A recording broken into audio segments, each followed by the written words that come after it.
Hello! It's time for your Married at First Sight New Zealand episode 13 update. Well, it's been 5 weeks since our wedding ceremonies, and our couples have experienced a lot with each other. In fact, out of our 6 couples, only 3 remain. We've lost Dom and Claire, Luke and Lacey, Belle and Hayden. Now, the rest of our couples are going to have to decide if they're going to stay together and continue their relationships. Well, they have more surrender dates. It is Ben's turn. Ben and Aaron head to Waiheke Island. I believe it's Mud Brick Vineyard for Ben's favorite activity, which is wine. Aaron says this is D-Day, so they got to make the choice. Dun, dun, dun. Aaron tries red wine for the first time. Ben says they are opposites in everything and have nothing in common. Ben then reiterates he must stay in Auckland. Then where do you draw the line? You know, Aaron says, when do you say no, this is on you? Ben still thinks the attraction is a problem. Ben wants to be moving out of New Zealand. He doesn't want to have to wait around for Aaron to finish his education, which that seems really selfish. Anyway, Andrew and Vicki, they go to whitewater rafting. They both enjoy adventure sports, and they seem like they're having a great time. In fact, it looks like that new water park that's like in Manukau area. I think that's what it looks like, because we always drive by that, and I'm like, yeah, we gotta go do that soon, because it looks like a heap of fun, and it looks like they really did enjoy themselves. Andrew has a laugh. You know, he's seeing Vicki get doused with water or whatever, and he's still hopeful that they're going to be together in 6 weeks, even though I think he's completely dreaming. Anyway, Angel and Brett, they go to, I believe, Moody-Wye Beach. Ben seems like he's losing his steam a bit. Doesn't quite seem as happy as before, but I think he's just tired. I mean, this has been pretty full on. He says it's different from real life because you don't normally spend as much time together. You're not normally together 24/7. They drive on the beach. We discover Angel has a bit of a lead foot. You go, girl. But apparently, you know, she needs to fine-tune her driving. Experts say that this is the last chance for couples to work through any issues they might have before the vow renewals. The attraction thing, still Ben's issue. Still. Apparently he chatted with his eyebrow gal, which, you know, he does have nice eyebrows, so well done to her. And she actually gave him some good advice about arranged marriages. She said that he should give it a year. Will he take that advice? I doubt it.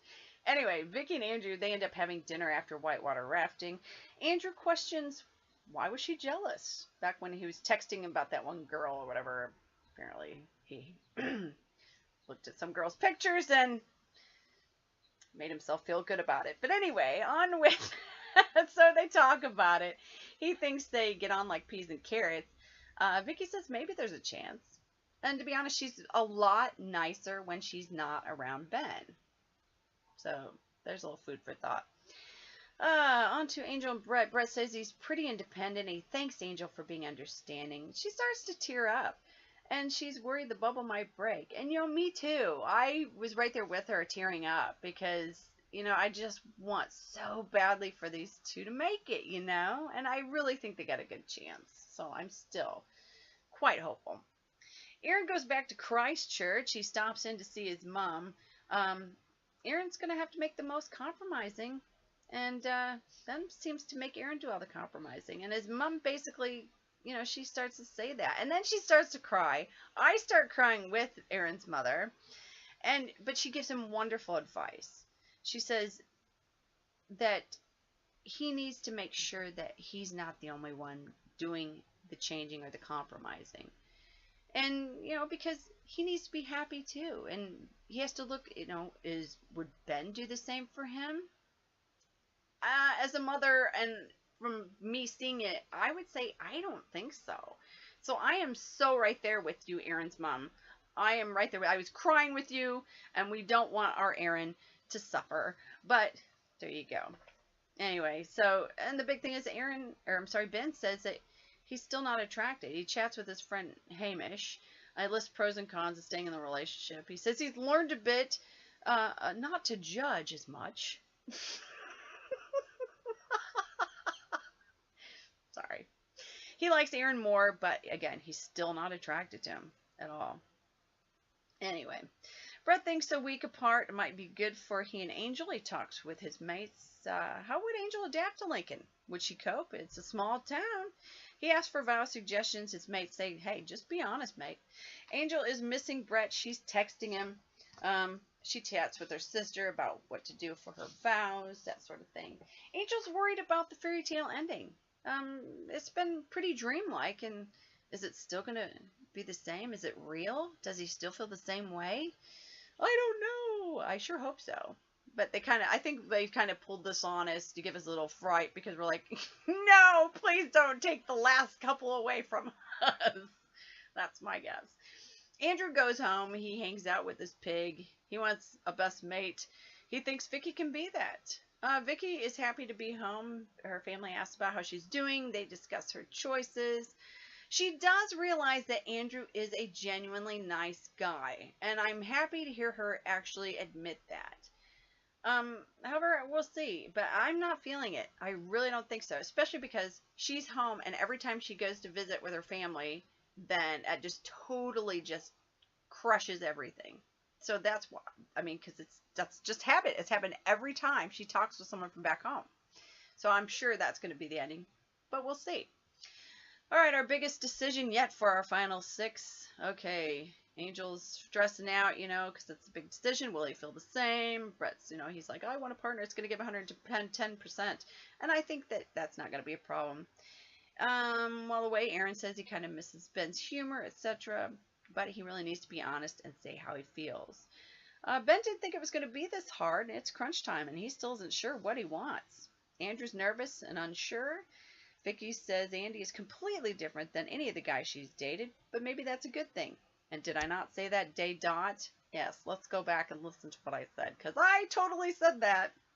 Dr. Pawnee and Tony discuss our couple's fears, their nervousness regarding vow renewals, their futures, that sort of thing.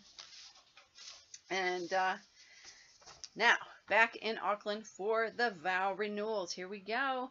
Ben is a bit sick about his decision. He says it's harder than he thought. Aaron's pretty pragmatic about it all. He says it takes more than 6 weeks, and he thinks it could work. He's ready to give it a chance. I'm still worried for Aaron. I just don't think Ben's going to be able to compromise for Aaron at all. All right, so we finally get to the vow renewal. Aaron gives a great reading of his vows. It was so thought out. It was well done.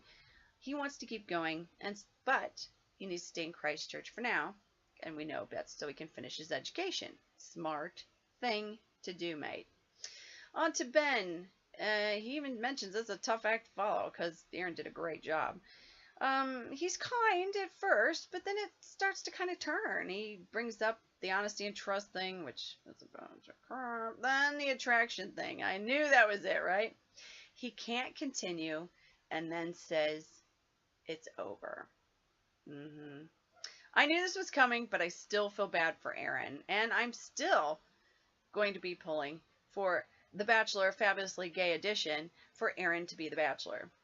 And I'm not saying that just because I'm a bit of a hag, and I admit that I am. I've always been a bit of a hag. My bestie is, he's my gay bestie. That's just the way life is. But yeah, I love Aaron. I just want to find Aaron someone special who's going to treat him the way he should be treated by God. Maybe I need to get together with Aaron's mom and we can sort of play matchmaker. I don't know. Anyway, Bennett said he thought 6 weeks was enough time to realize that, he still wants to be single. That might be the right thing for him right now. Aaron is hurt, but he can definitely say he gave it his all. He did. He's left a bit shell-shocked. And like I said, The Bachelor Fabulously Gay Edition, starring Aaron. I'm pulling for it. All right, mate? Seriously, I would love to hook you up with someone. All right, on to Vicki. Well, she's nervous. Andrew texted her in the morning and said he didn't know about this, unquote, which I don't know what that means, but she's nervous because she's not sure what he's going to do now. So is this going to throw her plan? Andrew seems like he's ready to continue. So he starts his vows. He thinks they should keep trying. He has feelings for her. He wants to make memories. And then Vicki. And props to her. I actually understood her. They didn't have to subtitle her. She enunciated. I was so proud. So well done, Vicki. I'm giving you props. She says he has a big heart, a great smile, and will go to bat for her. She's teary. She thinks they've implemented the expert's advice, but she's still not attracted to him. And she ends the relationship as friends. They hug. And then he asks if she's okay, and then continues to comfort her, even though she's the one who broke his heart. Oh, Andrew! Seriously, Andrew, what's wrong with you? Come on! Oh my god. He's just so nice. Far out, bro. Ugh. Vicky's sad. She says harder than she thought. Of course, Andrew, he's crushed, you know. He says he's sad and it sucks. And he's right. And my husband actually commented that Andrew looks better when he dresses nice and avoids those awful hoodies and sleeveless things. And I agreed, but I had to laugh because that's probably the most I've ever heard my husband talk about fashion, like ever. I was cracking up. So there you go. Andrew, high praise, mate. If my husband says you look good in a suit or dressed up, then, mate, that's like serious high praise. So good on ya. Oh, all right, onward. Angel's stomach is scrambled eggs and popping candy. 6 weeks has felt like 6 years. If Brett says no, she says she'll be shattered and need a kg of tissues and a few blocks of chocolate. Brett says it's tough. Hard not to be realistic about it.